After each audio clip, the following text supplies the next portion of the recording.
extrait qui leur rend hommage. De même que les souverains avaient leurs bouffons, de même le bon peuple de Paris a toujours pris plaisir à rire aux bons mots ou aux tours d'adresse des baladins et saltimbanques. Et un plaisir d'autant plus grand que les uns et les autres se montraient frondeurs dans leurs propos ou bravaient les édits de l'autorité. Déjà, du temps de Saint-Louis, les montreurs d'ours et de singes étaient si prisés des Parisiens qu'ils étaient exemptés du péage sur le petit pont à condition qu'ils fissent exécuter quelques tours par leurs bêtes. C'était payé en monnaie de singe.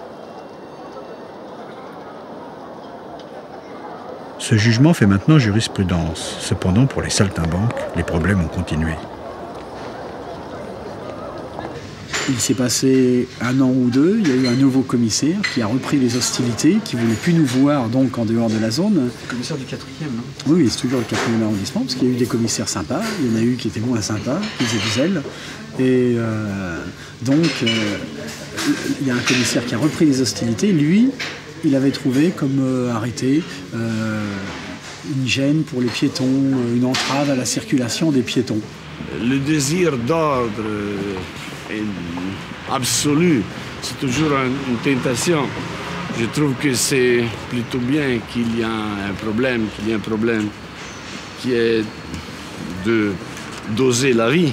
D'habitude, le problème est beaucoup plus grave quand il faut amener la vie, puisqu'il n'y en a pas. Quand il y en a trop, il faut l'équilibrer. C'est finalement un problème un petit peu... un faux problème, quoi. Oui, oui. Ce serait bien pire si c'était le contraire. J'ai plus envie de travailler. Si tu vas travailler. Alors écoutez, on va faire un test. C'est là il veut voir le spectacle, vous levez la main. Moi, le premier. C'est bon, vous avez perdu, la droite n'arrive même pas voir. Alors qu'est-ce que vous foutez là? Dégagez. Allez, dégagez. Dégagez, non? T'as pas compris? Et les profs, c'est non?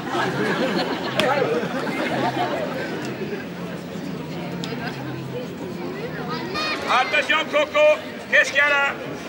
Allô, c'est fini, dégagez, allez là. Dégagez.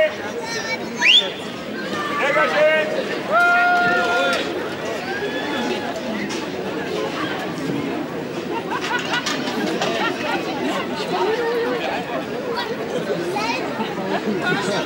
Appelez.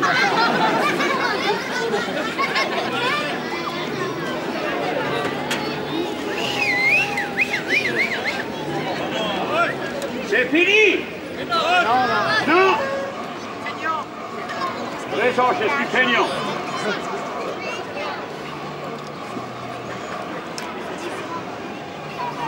Ils n'ont pas compris. C'est pas la peine de chercher l'argent. L'argent, je n'ai rien à foutre. Moi, un public, je ne me plaît pas, je ne travaille pas.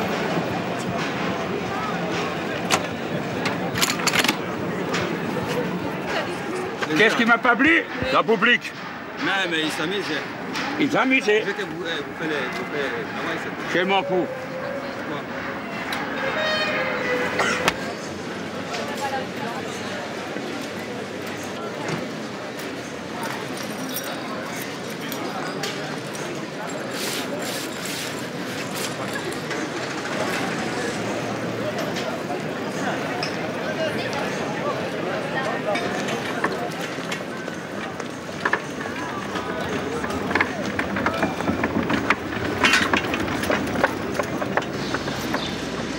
S'il vous plaît, qu'est-ce que le saltimbanque? Sinon un artiste indépendant et libre qui fait des prodiges pour gagner son pain quotidien, qui chante au soleil et danse sous les étoiles sans l'espoir d'arriver à aucune académie. Ça, c'est Théodore de Banville, 1823-1891. Viens là, la Belgique. Non, on va prendre un troisième, un très bel. Il a pas beaucoup. Look. Hey, t'as vu? Okay, America, come on here. America, you hold the girl, okay? You make one hand here, second here. Ah oui, ça va, toi, hein, ça va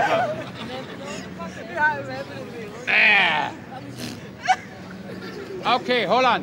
Un pied. Non, non, non. Okay, hold on. When I say go, richtig. Arrête, merde.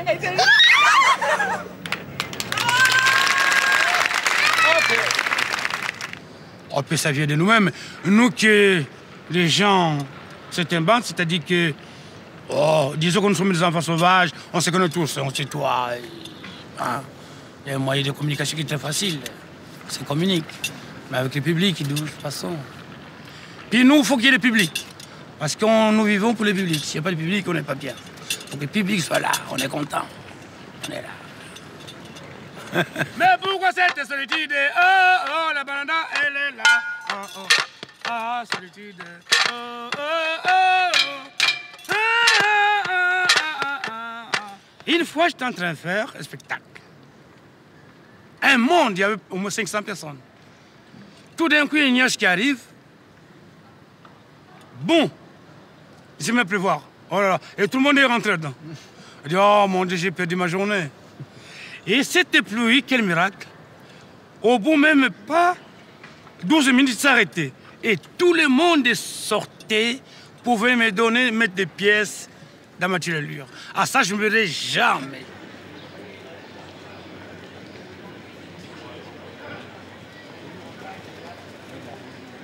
Et il y avait aussi les petits vieux riverains qui habitaient là-haut, sur le coin. Eux, ils étaient sympas, ils venaient nous voir. Ah, vous allez bien travailler aujourd'hui, il fait beau. Tenez, voilà une pièce. Ils nous mettaient une pièce de 50 francs en argent. À l'époque, les retraités, ils touchaient leur retraite en pièces de 50. Ça va vous porter bonheur pour la semaine. On avait une riveraine aussi qui venait toujours avec ses petits chiens, une baronne, avec des petits lévriers qui s'arrêtaient, qui nous mettaient la pièce. Et on papotait du quartier, du charcutier, du boulanger, du café du coin. Et ça, c'était le côté sympa qu'il n'y a plus maintenant, quoi. Non, moi, la rue, je ne l'ai jamais quittée. On ne peut pas la quitter. Je sais où est le boulanger et le bureau de tabac. Enfin, je veux dire, j'y circule. Et puis, je veux dire, ça restera toujours un lieu merveilleux pour tenter des expériences et mettre en avant des bouts d'histoire. Enfin, je veux dire, de me colter comme ça et puis de me confronter, parce que le public qui est dans la rue est magnifique. Ça aussi, il faut le saluer. Alors, disons qu'à Beaubourg, au début, pendant un certain nombre d'années, j'ai bien vécu. Pendant un certain nombre d'années, j'ai bien vécu. Voilà. Après un certain nombre d'années, j'ai vécu. Et en ce moment, je survécu. J'ai survécu. Du moins, je survis.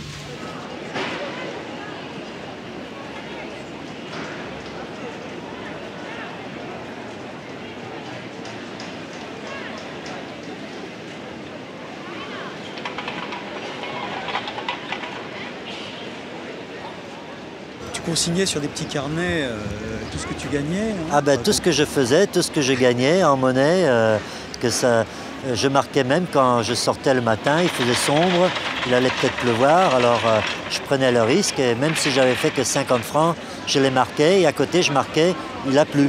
C'est à cause de ça que j'avais fait que 50 francs. Si c'était par exemple un jour j'avais fait 1250 balles, un samedi, par exemple au mois d'avril, c'était les vacances de Pâques. Je savais que c'était à cause des vacances de Pâques que j'avais fait 1250 francs. Ben, en poids, de 77 jusqu'en 83, j'avais calculé à peu près 1,5 tonne de pièces de monnaie. Voilà, en poids, parce qu'on savait à peu près, d'après les pièces jaunes et les pièces blanches, au kilo, combien il y avait. Par exemple, 200 ou 250 francs faisait à peu près 1 kilo.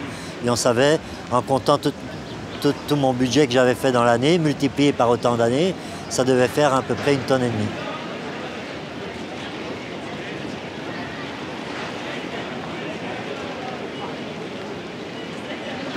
Le spectacle est terminé. Je vous avais pas payé. Vous pouvez payer. Merci tout le monde. Et on est bon.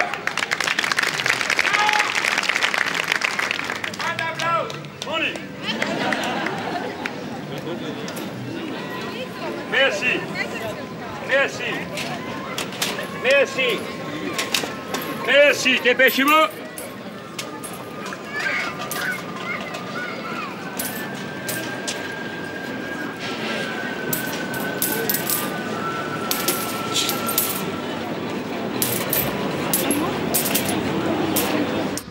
On nous respectait, quoi. Ça n'avait aucune importance si c'était les racketteurs ou les rockers ou d'autres saltimbanques qui croyaient faire la loi aussi, des étrangers qu'on ne connaissait pas, qui croyaient qu'ils pouvaient s'installer n'importe où. Et nous, on disait non, chacun a sa place. Si tu veux te mettre, la place est assez grande, mais commence tout à fait dans le bas et on verra plus tard si tu vas pouvoir monter. Tu vois, c'était un peu... On avait notre propre hiérarchie. Oh bah moi, j'ai pas de concurrence pour une raison bien simple, c'est que dès le départ où j'ai commencé avec l'orgue de Barbarie, j'ai décrété qu'il n'y en aura pas un deuxième sur cette place Beaubourg et je les ai tous virés. Il y a eu des tentatives quand même de gens qui sont venus avec... Il y a eu des tentatives de tourneurs de manivelles qui ont voulu s'installer. Alors il y en avait que je laissais quand même parce qu'ils avaient un petit orgue puis qui se mettaient à l'autre bout. Là, je dis trop rien, mais quand il y en a qui voulaient s'installer à 10 mètres de moi, je les virais carrément et même de temps en temps j'étais obligé de bastonner. Hein. Ah ouais. Quand il y avait des emmerdeurs, quand on était en civil, on allait les voir, on les prévenait gentiment une bonne fois en disant si vous n'arrêtez pas vos conneries ou si vous n'arrêtez pas de piquer des portefeuilles ou des trucs comme ça, faites gaffe, on vous emmène là en bas et là on fait la grosse tête. C'était quoi les plus gros problèmes? Le plus gros problème, c'était surtout les pickpockets et les branleurs. Alors les branleurs, il faut que j'explique un petit peu ce que c'est. C'est les mecs qui profitent de notre public, du cercle intense, quand il y a du monde, et se collaient derrière les touristes en mini-jupe, et puis faisaient ce qu'ils avaient à faire sur les jupes. Alors les nanas rentraient à Beaubourg avec une tache énorme sur la jupe, alors qu'on était une vingtaine d'artistes, une vingtaine de cercles à l'époque à Beaubourg en même temps qui jouaient. Donc on peut compter une centaine de mecs qui venaient piquer des portefeuilles sans arrêt.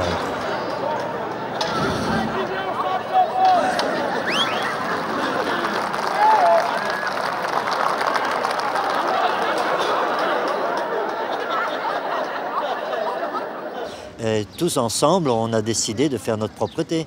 On a remplacé le travail de la ville de Paris et le travail de la police, quoi. On a tout fait nous-mêmes, quoi. Toi, tu es parti. Est-ce que tu as suivi un peu comment ça a évolué après ou bon, tu étais ailleurs et... Non, j'étais ailleurs, mais de temps en temps je revenais, je discutais avec Claude et je voyais très bien que c'était plus du tout comme avant. Il n'y avait plus cette solidarité entre les artistes non plus. Puis à partir de 83, il y a eu un tas de nouveaux artistes qui sont venus, comme Ludovic par exemple. Quand je parle avec les anciens copains, on était vraiment tous fatigués de Beaubourg parce que Beaubourg n'a jamais rien fait pour nous, le quartier non plus, a toujours été quelque part contre nous, on a dû se faufiler la honte pour pouvoir rester et nous on a découvert autre chose, on a vieilli, on a remarqué que c'était une aiguille dans une botte de foin et on n'a jamais reçu la place entièrement pour nous et il n'y a jamais eu de structure, donc on s'est éparpillé et on était fatigués tout bêtement. Chaque fois qu'il y avait des flics qui nous refilaient un PV, lui il disait « Ah ben nous on est nouveaux, on ne connaît pas les problèmes, nous on applique les lois, donc on devait toujours répéter la même chose qu'on avait fait depuis des années, quoi. Donc on était fatigués et plus personne n'avait envie de faire quoi que ce soit. Gilbert et bien d'autres saltimbanques ont quitté la Piazza Beaubourg au milieu des années 80.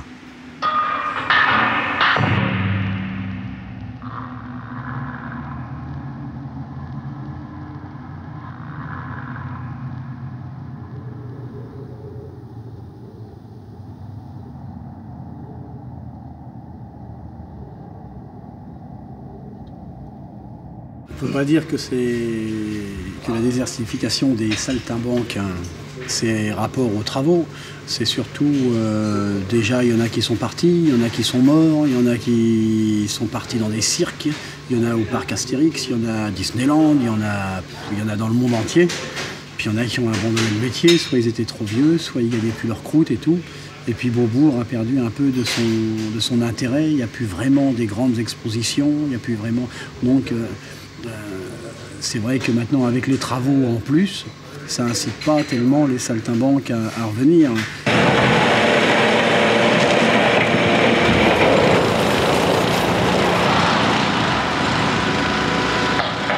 En 1996, on change les pavés de la piazza et on reconstruit le musée Brancusi.